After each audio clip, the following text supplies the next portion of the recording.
Coinbase, salah satu platform jual beli mata uang kripto terbesar di dunia, menghadapi kasus kebocoran data pelanggan yang melibatkan pegawai layanan pelanggan mereka.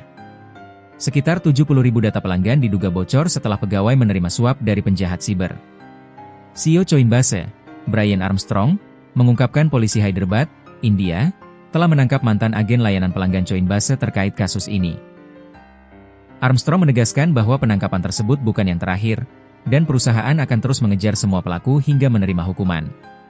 Satu lagi berhasil dikalahkan, dan masih akan ada lagi, kata Armstrong, mengutip The Register, Selasa, 30 Desember 2025.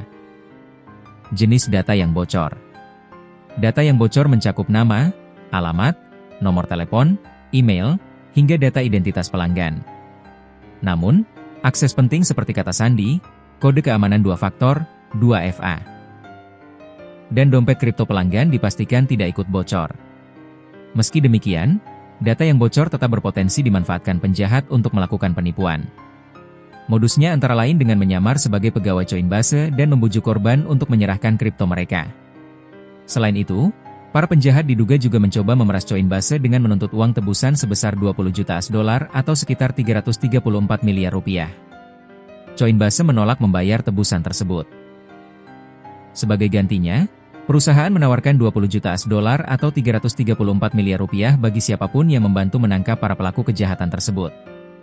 Kontroversi alih daya layanan pelanggan.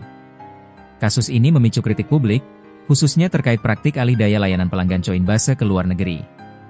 Praktik ini dianggap membuka celah terjadinya suap dan kebocoran data. Sebelumnya, Coinbase juga sering dikritik karena layanan pelanggan yang dinilai kurang responsif dan kurang aman.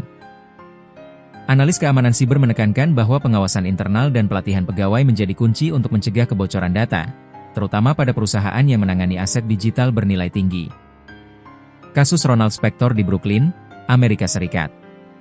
Selain kebocoran di luar negeri, Coinbase juga bekerja sama dengan Kejaksaan Distrik Brooklyn terkait kasus kriminal lainnya yang melibatkan seorang pria asal Brooklyn, Amerika Serikat, bernama Ronald Spector, 23. Spector dituduh menyamar sebagai pegawai Coinbase untuk menipu sekitar 100 pengguna. Modus operandi yang dilakukan Spector adalah membujuk korban dengan dalih akun mereka terancam diretas, lalu meminta aset kripto mereka dipindahkan ke dompet miliknya. Total kerugian dari kasus ini mencapai 16 juta $, atau sekitar 267 miliar rupiah. Penegak hukum berhasil menyita 600.000 $, atau sekitar 10 miliar rupiah dari hasil kejahatan Spector. Coinbase menegaskan, kasus Spector tidak terkait langsung dengan kebocoran data pelanggan yang terjadi di luar negeri, meski modusnya sama-sama menyamar sebagai pegawai Coinbase. Langkah pencegahan Coinbase. Dalam menghadapi kasus ini, Coinbase menegaskan beberapa langkah pencegahan, memperketat pengawasan internal untuk pegawai layanan pelanggan, terutama yang berada di luar negeri. Meningkatkan keamanan data dan enkripsi agar akses ke informasi sensitif tidak disalahgunakan. Bekerja sama dengan pihak berwenang internasional untuk mengejar pelaku dan menegakkan hukum. Mengedukasi pelanggan agar lebih waspada terhadap modus penipuan, termasuk menolak komunikasi mencurigakan yang mengaku dari Coinbase. Armstrong menekankan, meski data pribadi bocor, aset kripto pelanggan tetap aman karena informasi penting seperti kata sandi, kode 2FA, dan dompet digital tidak ikut terungkap. Dampak dan saran pakar. Menurut pakar keamanan siber, kasus ini menyoroti risiko keamanan di perusahaan fintech global, terutama yang menggunakan alih daya atau outsourcing. Kasus ini mengingatkan kita bahwa perusahaan kripto harus menjaga keamanan internal sama seriusnya dengan keamanan jaringan digital, kata seorang analis siber yang dikutip Reuters.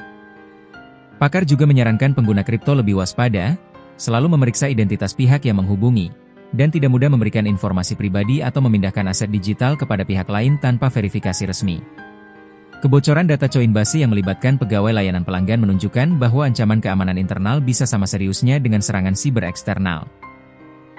Meski aset kripto tetap aman, perusahaan harus meningkatkan pengawasan dan sistem keamanan internal, sementara pelanggan harus lebih hati-hati dalam berinteraksi dengan pihak yang mengaku dari Coinbase.